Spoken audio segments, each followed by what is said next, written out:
What's going on, fam? Welcome back to the Dr. Eric K. Coleman Show. This is a special edition here in the month of June as we start the conversation surrounding manhood and fathers. We're talking about dads. Last month, we gave honor to the mothers and the mother figures and guardians in society, in our world. This week, we want to start the conversation for the month of June dedicated to the fathers out there, men who are stepping up to the plate and doing what is necessary in our society.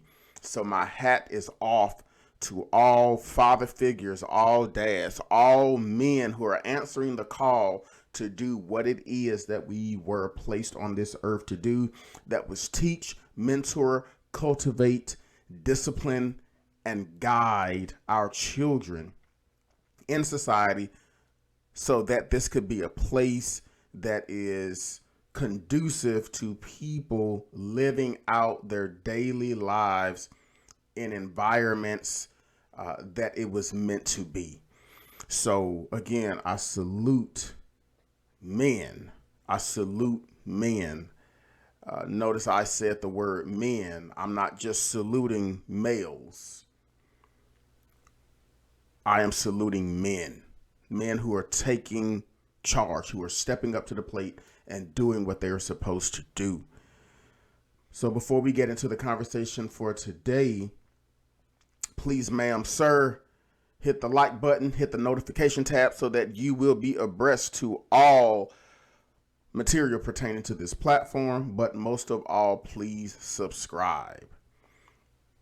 For today's clip, we're going to be using an Ayanna Fix My Life clip concerning the power that a woman, more specifically a mother, has over her child, over her more specifically male children.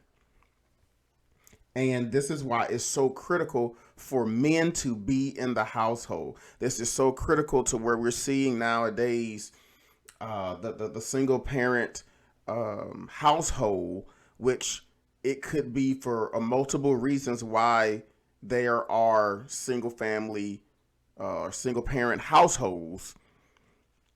But we cannot lie, and we cannot say that there is not a pattern that's happening that would suggest that sometimes some parents desire to be single parents. And me and my wife talk about this all the time. She can't teach my boys how to be men.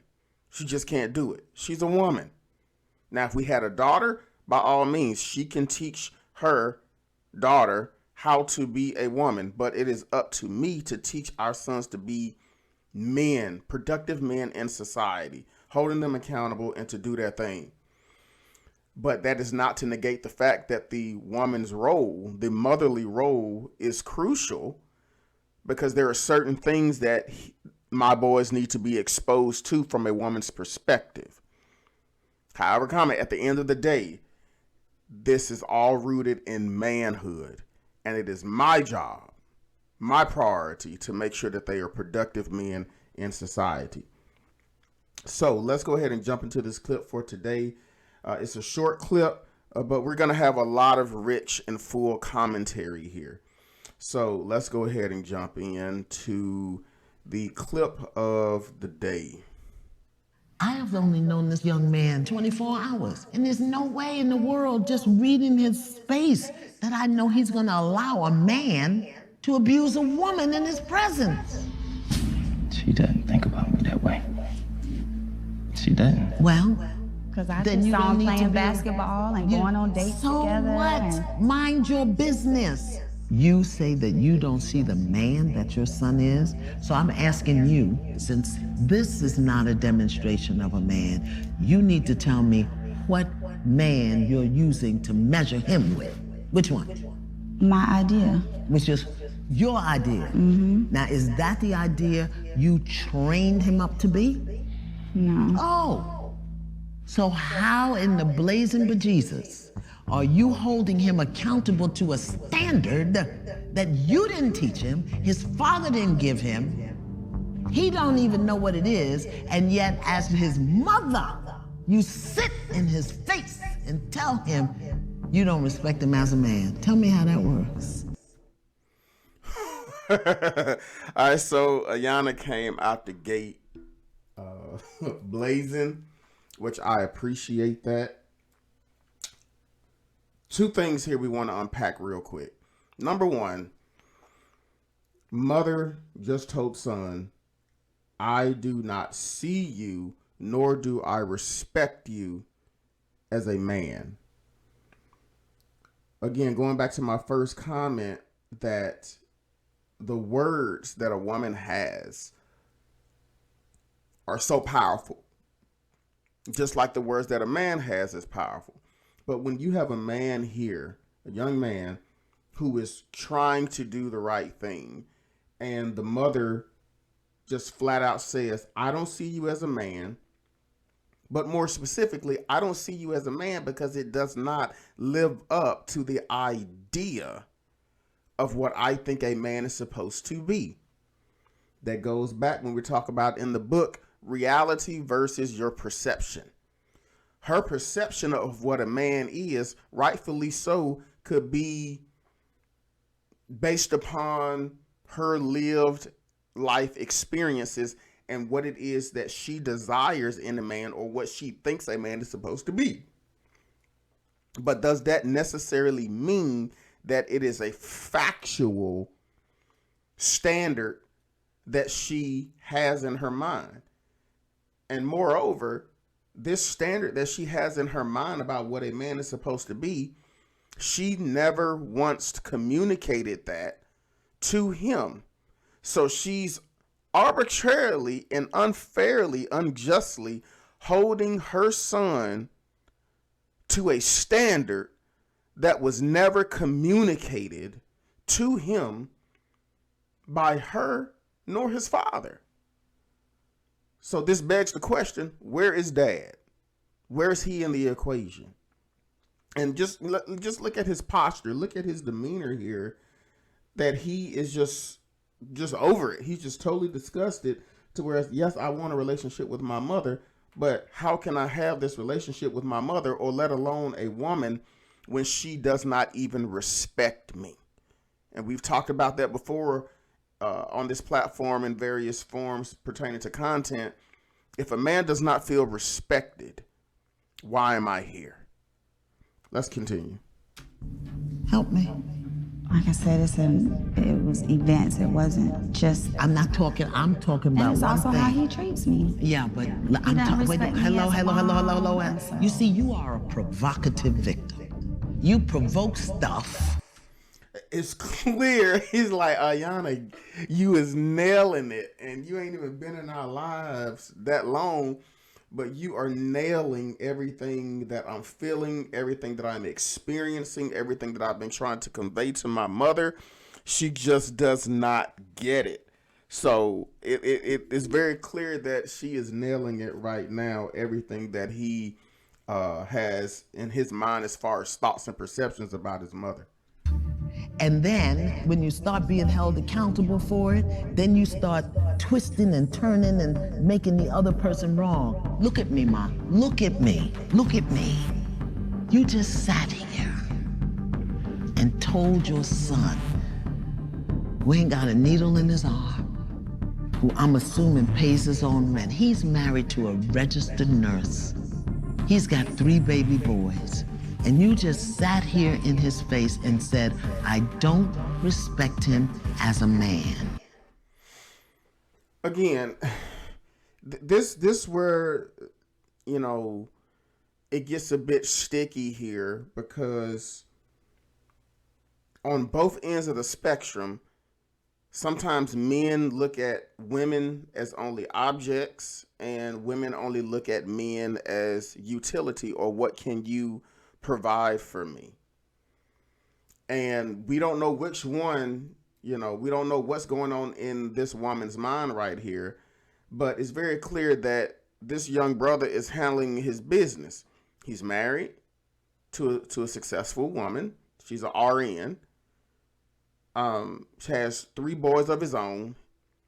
He's not trying to, mooch off of his mother. He's got his own place. He's living his own life. And so in that regard, the question comes, what more do I have to do? What is it that's going to get your approval? If I'm and I'm not saying that just money or provision solidifies your manhood, but it's a part of it. Yet, what is it? What more must I do to be deemed a man? And so those are some of the hard questions that I can only say for myself, and having conversations with other men who are out here trying to do this thing right, and we don't get it right on a daily basis. We get it wrong. But our question is, what do we have to do to be enough? What do we have to do to be deemed as men in women's eyes? And that is a real question. That is a real struggle. What do I have to do? I protect, I provide, I show love, when I can. I mean, we're not, men aren't driven by our emotions. Yes, we have emotions, but it's a dangerous place for us to be in if we lead with our emotions. We're logical. We are straightforward. We are strategic. There's strategy. We want to know how to fix it. We can't lean into our emotions because it's going to get us into trouble every single time. And emotions has its place. They're real. They're valid. But we got to separate emotions from reality. We got to deal in reality. And the reality right now is this young man's mother does not see him as a man, but her perception. She can't even articulate what her perception of a man is. It's all about how he treats me. Or better yet, how he makes me feel. And when we stay in that space of how something or someone makes us feel, we are completely overlooking the reality of what they are actually doing, what's actually happening. What you feel and what's happening are 2 totally different things. So let's continue in the clip. Mm-hmm. And you don't think to consider what that does to his heart, to his soul, to his spirit. Yes, we got feelings too. We got emotions too. But look, he's holding it together right now. I know this cat wants to feel like breaking down, but he doesn't feel as if this is a safe space, safe place. Remember, we talk about that all the time, especially as men. Do we have a safe place and a safe space to be vulnerable? Women say that they want us to be vulnerable and to show our emotion, but do we have that safe place and space to be vulnerable? Will we be judged? Will it be used against us later on? Will my emotions, as we talk about in the book, how I feel and my emotions, will it flip to how my emotions make you feel? Or are we actually going to focus on my emotions, how I'm feeling in the situation, what I need as a man, what I need as a father, what I need as a husband, what I need as a boyfriend, what I need as a spouse? Is that considered? And do I have permission to be vulnerable, to be open, to let my guard down, to let my wall down? Let's continue. I'm sure that's hurtful. And you okay with that? And it's hurtful for the things that he says. But there you go. You're doing it. You're doing it right now. You're doing it right now. I'm holding Not you taking accountability. You're spinning your web. Not You're trying taking to get away. accountability. You're trying to get away. Tell me, just here's the question. Why is it that she cannot take personal accountability? Why is it that she is always the victim? Just answer it. We'll get back to that other stuff later. Tell me. Forgive me. I respect him. He's a wonderful man. Wow. Do you understand that your mouth, your voice, your words are connected to the coils in his heart, to the valves in his heart? He can't help but love you. And every time you dishonor that love, you chip a piece of it, chip a piece of it. This is why in our culture as black people, when the boys turn a certain age, the men come and get him and take him away from the mother because she can emotionally manipulate him. But since we don't live in our culture no more, we say what we want to say, do what we want to say. We tear our men down and then wonder why they don't make good husbands. Woo!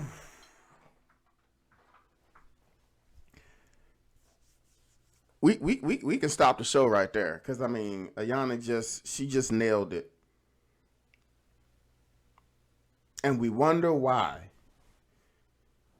there are not a lot of husbands and fathers out here, good husbands and fathers. And I'm sure I can, piggyback off of the African American culture, but I'm just gonna say in general, men in general, especially men of faith, men who stand for righteousness. Do we as men, do we as fathers have the permission, have the autonomy to do what we need to do to make sure that our young men are intact and they are good, they are straight? Because just like Ayana said, I have seen too many times when I'm talking with people, and have heard too many times and witnessed it as I've been in youth ministry. I've been serving as, assistant pastor. I've counseled people. I've discipled young men, and it happens time and time and time and time again. It is the battle of getting the emotion out of the way, being able to say, are you okay, ma'am, with me doing what I need to do for this young man to grow him into a productive man in society without you getting in the way, mom?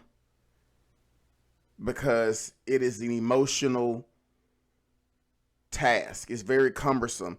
And you're leaning in because of your emotions. I don't want my baby this. I don't want my baby that. But we sit here and we coddle them. We sit here and we baby them. We sit here and we have this safety net to where we want to catch them. But they have to fall.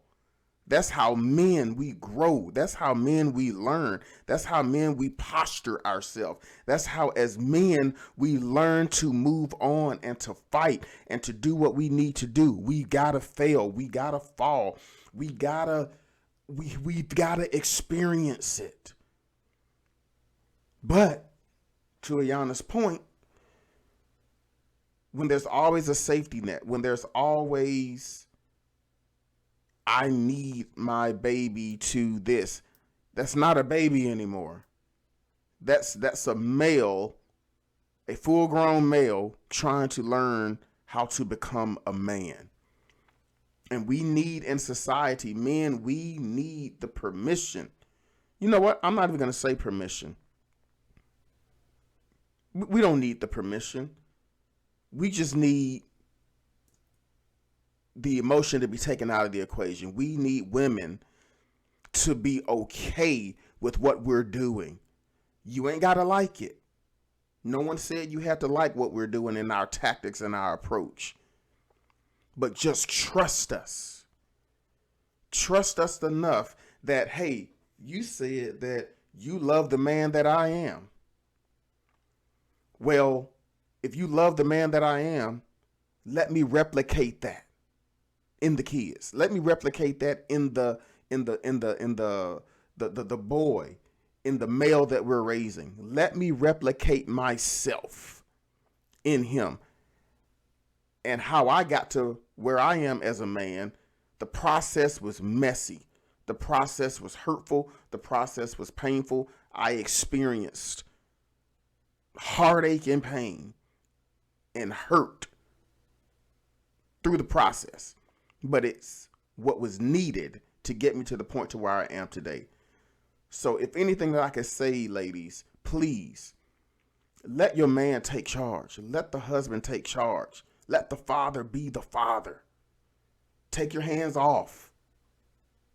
I'm not saying totally, because again, the emotional component, the nurturing, all that stuff plays a part.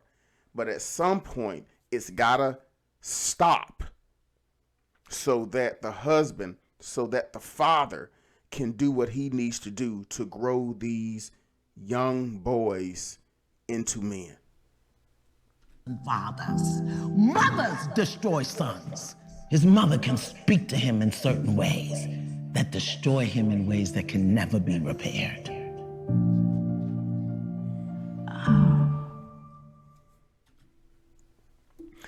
So that's the end of that clip for Ayana. And like I said, we got to do better, everybody. We have got to do better.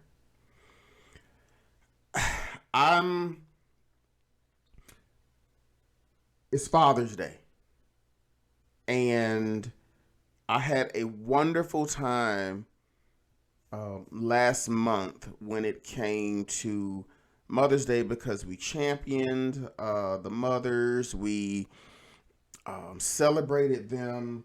We gave accolades and honor. If you saw the show last month, had me and my biological brothers, Robert and Marcus, were on, and we were just talking about, what does it mean for a mother to be a mother. And so in this month, I want to be in that same space as to what makes a father a father. Again, what do we have to do? What does society look at in regards to dictating a good father? Because in society, it's sad but true that women, just because they have a child, they would automatically be deemed as a mother. But when it comes to fathers, it's not so. It's you have to do this, and this to be deemed as a father.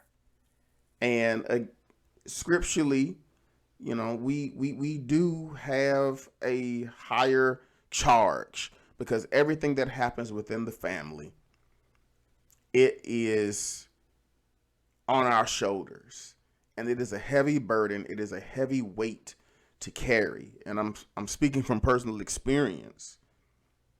I have a 19-year-old and a 13-year-old, and that is a weighty task, but yet a rewarding one. I wouldn't change it for anything in the world to be a father. There's ups, downs, left, rights, and turnarounds.